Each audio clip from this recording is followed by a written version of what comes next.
Logique aussi, post-traumatique. Pour avoir, comme on va parler de choses quand même théoriques, je pense que c'est tout le temps aidant d'avoir un cas en tête. Je vous en ai mis un.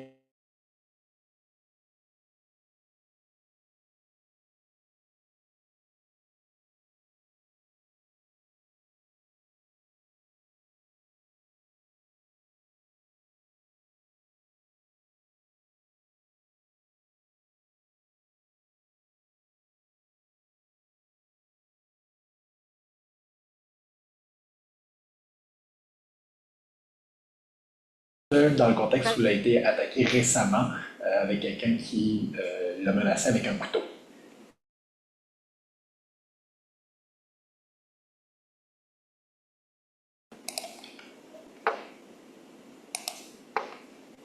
Ça ne semble plus marcher pour le contrôle. Juste OK, si tu veux avancer, me le redonner, ça ne sera pas très long. Là, ça va trop vite. Il faut attendre le système un petit peu plus lent. Juste de une. Parfait.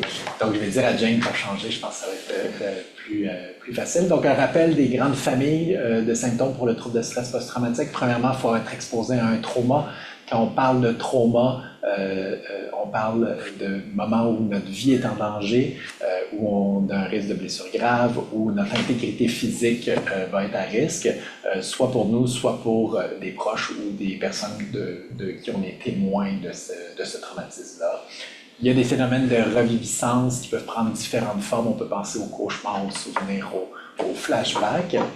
Des phénomènes d'évitement où on va éviter, par exemple, de parler du trauma ou d'éviter, si par exemple on a un accident de voiture, de reprendre le véhicule. Donc, on évite les situations qui nous rappellent le traumatisme. Au niveau des cognitions, de l'humeur négative, souvent les gens vont avoir des croyances plus négatives autour d'eux, négatives par rapport au trauma en tant que tel, les causes, des fois de se sentir coupable de ce qui s'est passé. Il va y avoir une altération du niveau d'éveil, de réactivité, donc les gens vont souvent être plus hypervigilants, peuvent sursauter plus facilement, ça peut jouer sur leur concentration, sur leur sommeil. Donc le but n'est pas de repasser ces symptômes-là, mais un petit rappel aide toujours. On va mettre l'emphase, comme j'ai mentionné, sur les traitements. Donc, si on parle de notre vignette ou du cas que vous avez en tête, la première question, c'est qu'est-ce qu'on offre en aigu quand ça fait pas longtemps que le trauma a eu lieu. La première chose à penser, c'est du soutien, de l'écoute, puis de répondre aux besoins urgents ou de sécurité de la personne. Donc, est-ce que la personne a un endroit sécuritaire où être hébergée? Est-ce que ses besoins de base, se nourrir, sont répondus?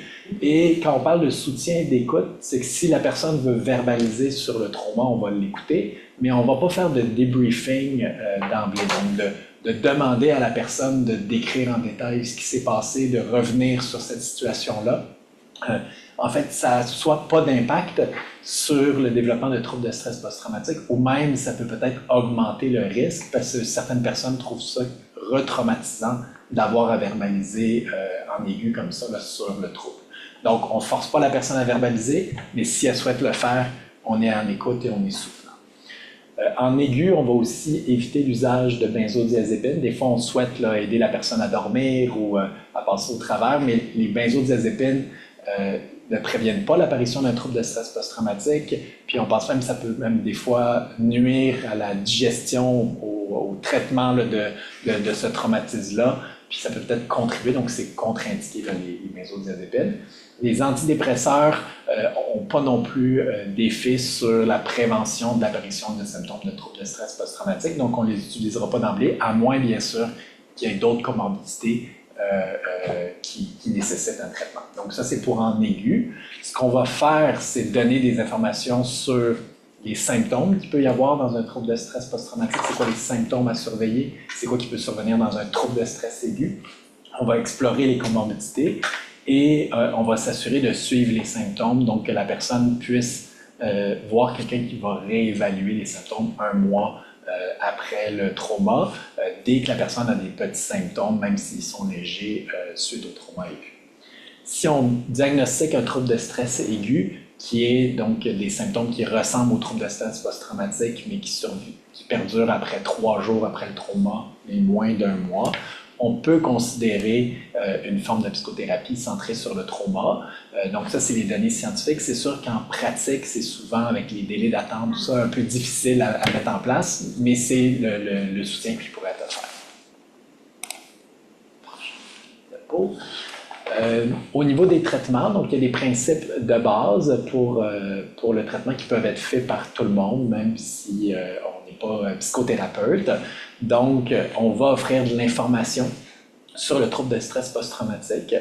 Dans un monde idéal, on voudrait offrir l'information de vive voix, mais aussi peut-être avoir un outil de rappel écrit, parce que quand les gens ont un vécu traumatique, des fois, ils ne vont pas intégrer toute l'information qui est donnée. On va vouloir donner des ressources et puis verbaliser sur c'est quoi les traitements possibles, les différentes options, où ils peuvent avoir cette aide-là. De penser à ce que la personne souhaite avoir une référence vers des groupes de soutien. Est-ce que la famille de la personne a de l'information sur le trouble de stress post-traumatique? Puis quand on parle à la famille, c'est important de garder en tête que selon le trauma qui a été vécu, c'est possible que la famille, les autres membres de la famille aient eux-mêmes été traumatisés. Donc, de garder en tête, est-ce qu'eux ont aussi besoin d'être référés pour obtenir de l'aide.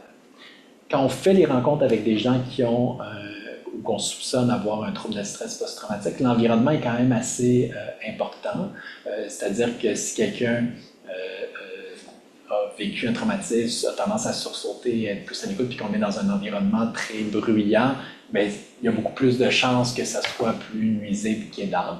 Donc, on fait avec les moyens du bord quand on est à l'urgence, quand on est sur les unités de psychiatrique, mais en général, je vous dirais qu'une unité interne de psychiatrie où il y a beaucoup d'actions, beaucoup de personnes qui ne vont pas bien, ce n'est pas toujours l'environnement le plus salutaire, le plus propice pour quelqu'un qui a ce vécu-là de trouble de stress post-traumatique. Que la personne puisse s'exprimer dans sa langue où il est le plus à l'aise va aider. Donc, même si la personne dit qu'elle est bilingue, bien, dans certaines situations, ça peut peut-être valoir la peine d'avoir un interprète là, si vous ne parlez pas la langue.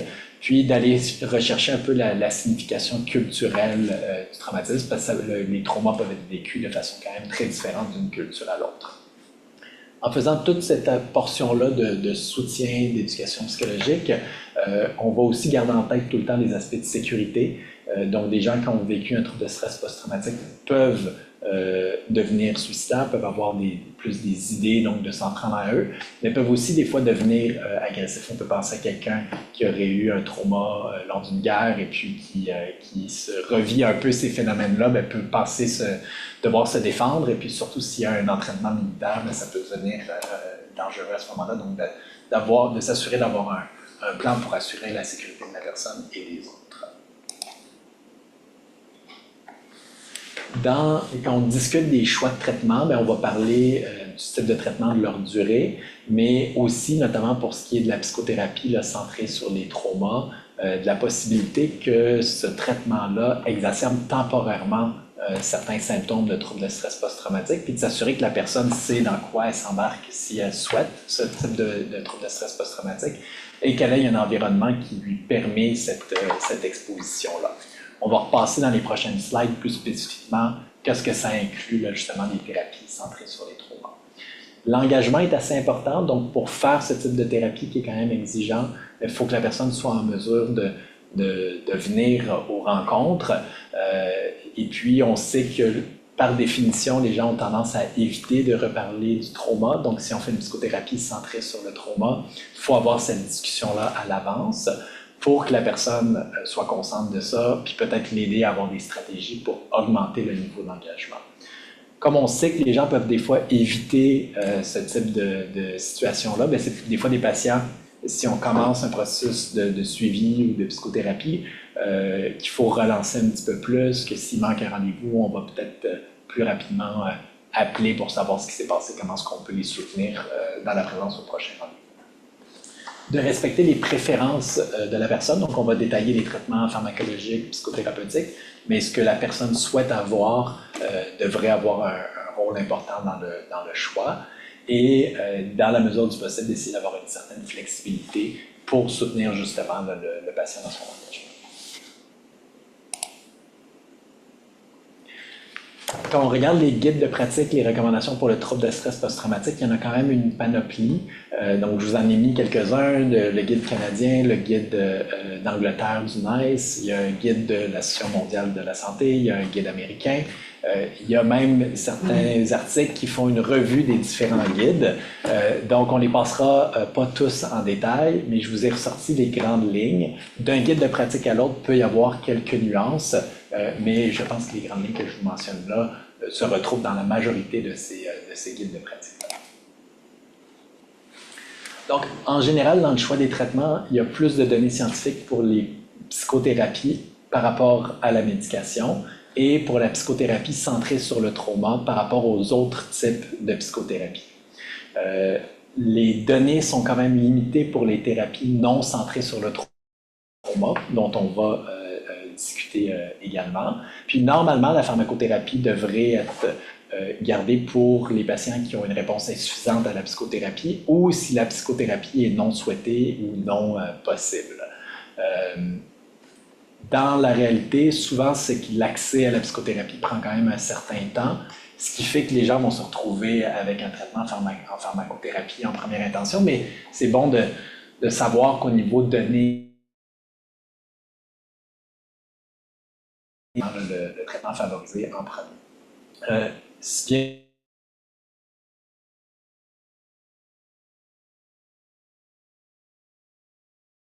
Bien aussi, puis on ne s'empêchera pas là, de donner un traitement de pharmacothérapie si c'est indiqué.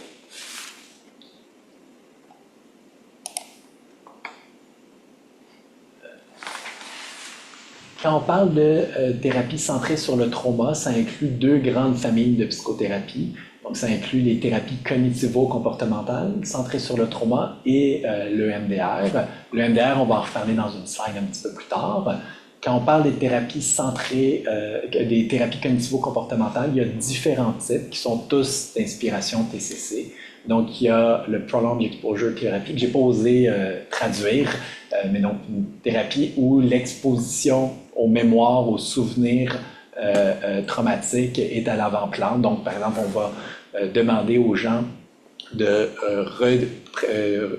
re-raconter leur trauma, on va même les enregistrer pendant qu'ils racontent, leur demander chez eux de le réécouter. Puis le but, c'est de s'exposer suffisamment à ces souvenirs traumatiques pour qu'il y ait que les symptômes en fait de reviviscence s'estompent graduellement. La thérapie sur les processus cognitifs met en fait l'emphase davantage sur les cognitions, les croyances, les pensées secondaires au trauma. Donc ça peut être de se sentir extrêmement coupable de ce qui s'est passé, d'avoir l'impression qu'on ne mérite plus d'être heureux, d'avoir une certaine qualité de vie. Donc toutes les distorsions cognitives qui sont associées au trauma, c'est plus ça qui va être central dans ce type de thérapie. Puis, il y a d'autres types de psychothérapie, notamment pour les gens qui ont de multiples traumas, la thérapie par exposition narrative, où là, la personne va raconter en fait l'ensemble de sa vie en incluant les bons côtés, les moins bons côtés de sa vie, puis en le digérant graduellement. Puis, il y a des thérapies qui ciblent davantage certains sous-symptômes du trouble de stress post-traumatique, comme certaines formes de thérapie qui ciblent les cauchemars en particulier. La TCC centrée sur le trauma, habituellement, c'est manualisé, c'est limité dans le temps. Il y a toujours un volet éducation psychologique, il y a toujours un volet plan de sécurité. Je dirais que c'est vrai pour toutes les TCC en général et pas juste pour les TCC pour le trouble de stress post-traumatique. Un des objectifs va être d'améliorer le fonctionnement plus adapté. Donc, il va toujours y avoir aussi un volet d'améliorer l'occupationnel et les relations interpersonnelles. Et assez précocement, on va parler, comme c'est limité dans le temps, de la préparation d'une fin de suivi, puis de voir est-ce qu'il faut penser à des sessions de rappel, des booster sessions, puis de choisir le temps où on fait ces booster sessions. Peut-être, par exemple, quelqu'un qui a un anniversaire de trauma, est-ce que c'est dans cette période-là qu'il faut avoir ces sessions supplémentaires? Dans toutes les TCC centrées sur le trauma, il va y avoir des stratégies pour gérer les phénomènes de reviviscence, donc que ce soit les flashbacks, les moments où la personne se sent envahie. Il y a beaucoup dans ces stratégies, soit de la diversion, soit de se centrer sur certains éléments de la réalité, puis ça inclut aussi des éléments de mindfulness, là, de pleine conscience. Il y a des stratégies aussi pour diminuer l'hypervigilance et on va inclure dans le plan de traitement des stratégies pour, en anglais ils disent process, j'ai traduit ça par digestion, c'est un peu ma façon de le dire, donc des stratégies pour digérer les mémoires traumatiques et voir quel sens on peut donner là, à ces événements traumatiques. Toujours certains volets sur la gestion des émotions qui est plus ou moins développé selon le sous-type de thérapie cognitivo-comportementale. Et la notion de restructurer le sens du trauma pour la personne est assez importante. Donc, de voir comment la personne peut intégrer ce vécu traumatique pour en faire quelque chose de positif dans le reste de sa vie. Il y a toujours une portion gestion, diminution de l'évitement, donc dépendamment de l'intensité des comportements d'évitement, ça va prendre une place plus ou moins importante. Quand on parle de MDR, donc c'est la désensibilisation et le retraitement par les mouvements oculaires. C'est aussi une thérapie manualisée qui est limitée dans le temps. Il y a différentes phases, donc il y a aussi une phase d'éducation psychologique sur les réactions de trauma, une phase où on aide la personne à trouver des stratégies pour gérer les souvenirs, les mémoires traumatiques, puis les situations de détresse. Puis par la suite, on va cibler puis traiter certains souvenirs spécifiques, certaines mémoires spécifiques ou images liées au trauma. Puis vers la fin, les gens vont essayer d'augmenter les croyances positives sur soi-même. Ça ressemble quand même à ce que j'ai mentionné pour la thérapie cognitivo-comportementale. Une des différences qu'il va y avoir, c'est l'utilisation de stimulation bilatérale. Donc, classiquement, c'est des mouvements alternés des yeux de gauche à droite, mais ça peut être d'autres types de mouvements alternatifs, comme toucher l'épaule de gauche à droite, selon l'expérience des thérapeutes et la préférence du patient. Il y a toujours une portion technique de retour au calme ou d'imagerie d'un lieu sûr qui va être utile quand les gens ont trop de détresse lorsqu'ils se remémorent le trauma. Donc ça, c'est une des choses qui va être explorée là, assez précocement. Puis il y a aussi des techniques pour justement gérer les flashbacks ou les phénomènes de réminiscence. Les thérapies non centrées sur le trauma, donc en général, il y a moins de données. Quand on parle de thérapie non centrée sur le trauma, c'est des thérapies qui vont pas parler spécifiquement du vécu traumatique de la personne. Ça peut cibler les émotions, le sommeil, ça peut cibler d'autres comorbidités comme les troubles d'usage ou le trouble de stress post-traumatique complexe qui ressemblent des fois à certains éléments de troubles de personnalité limite. Donc, je vous en ai mis 2, mais il y en existe d'autres. Donc, la DBT, ou pour lequel il y a beaucoup de données pour le trouble de personnalité limite, a aussi certaines données pour le traitement du trouble de stress post-traumatique, notamment le trouble de stress post-traumatique complexe. Et Seeking Safety va aussi être une forme de thérapie manualisée qui n'est pas obligée d'être donnée là, par des psychothérapeutes ou qui peut être donnée par des intervenants, même par certains pères aidants, qui va cibler les enjeux de personnalité, les enjeux de consommation et les enjeux traumatiques. Il y a 25 séances, là, donc c'est quand même assez long comme psychothérapie, mais c'est possible de prendre des sous-éléments puis d'y aller un petit peu plus à la carte. Quand on parle de pharmacothérapie, donc en général, il y a moins de données que pour la psychothérapie, puis la majorité des données sont sur les antidépresseurs, principalement la fluoxétine, la paroxétine, la sertraline et la venlafaxine. Donc, les 3 premiers, c'est des ISRS qui jouent donc spécifiquement sur la sérotonine. La venlafaxine va jouer sur la sérotonine, mais aussi sur la norépinéphrine. Les antipsychotiques, normalement, ne devraient pas être utilisés en monothérapie, puis devraient être réservés comme potentialisateurs. Donc, lorsqu'il y a une réponse insuffisante au traitement antidépresseur, notamment s'il y a la présence de symptômes quasi psychotiques ou d'hypervigilance très marquée là, qui ne répondent pas aux antidépresseurs. J'ai oublié de corriger la faute de frappe, donc c'est pas le Prazoin, c'est le Prazosin. qui est un médicament alpha-bloqueur, donc qui peut diminuer la tension artérielle, mais qui diminue aussi les réactions de flashback et de cauchemars. Donc, on va l'utiliser spécifiquement chez les gens qui ont des cauchemars de façon répétée. Ce n'est pas un médicament qui a un effet somnifère en tant que tel, donc il ne crée pas de sédation en tant que tel, mais il faut surveiller l'impact sur la tension artérielle. Je l'ai dit au début, mais je le rementionne, donc normalement, là, pour le traitement du trouble de stress post-traumatique, les benzodiazépines ne sont pas indiqués.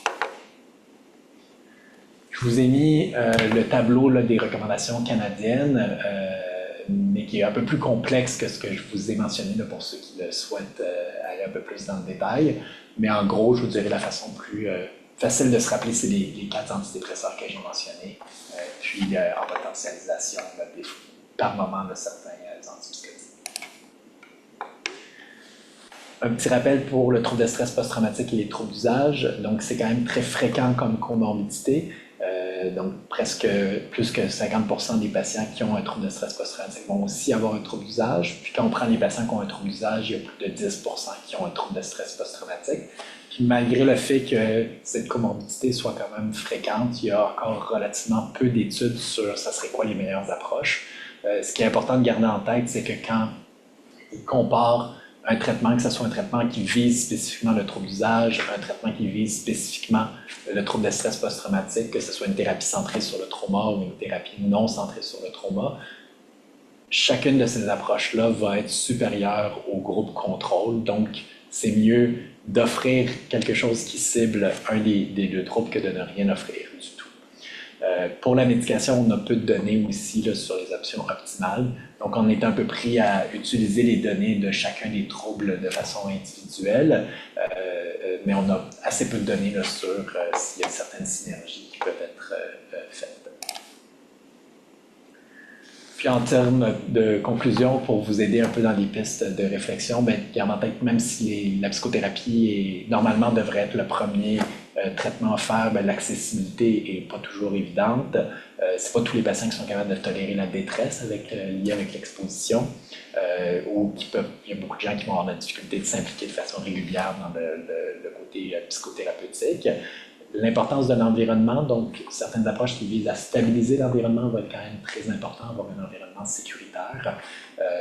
Puis de garder aussi en tête que chez certains patients très instables, même le diagnostic de trouble de stress post-traumatique ne sera pas tout le temps facile à mettre en place. Puis à droite, c'est peut-être un rappel des types d'approches qu'on peut inclure en dehors de la psychothérapie, là, donc une approche sensible au trauma, flexible, en offrant le plus possible un environnement sécuritaire, le sentiment d'être écouté, puis de baser notre plan de match sur les forces du patient.